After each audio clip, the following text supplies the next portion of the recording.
In a nutshell, an archive is simply an organized collection of materials about people, place, or a thing. At StoryCorps, our archive is comprised of interviews with hundreds of thousands of participants.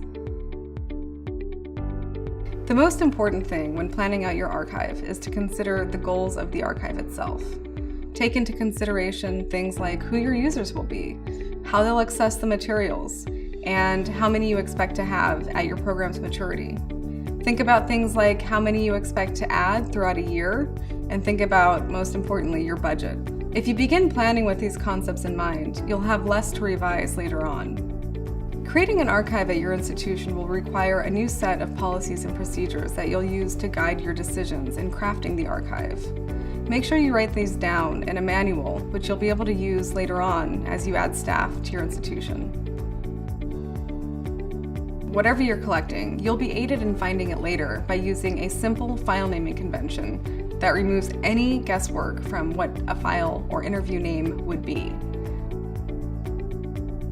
We always want to make sure that the materials we collect are searchable and findable for future generations of users.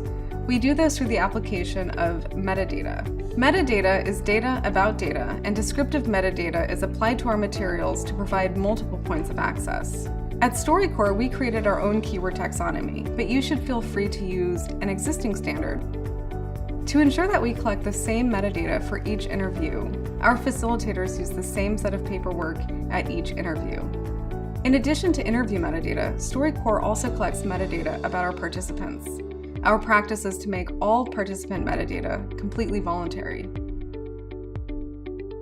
All of the metadata StoryCorps keeps for its interviews is stored in a customized database. There are many content management systems that could be utilized depending on an organization's size and budget.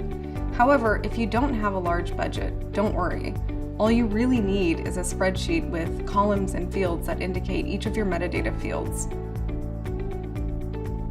Remember, you can use the StoryCorps app to compile your interviews.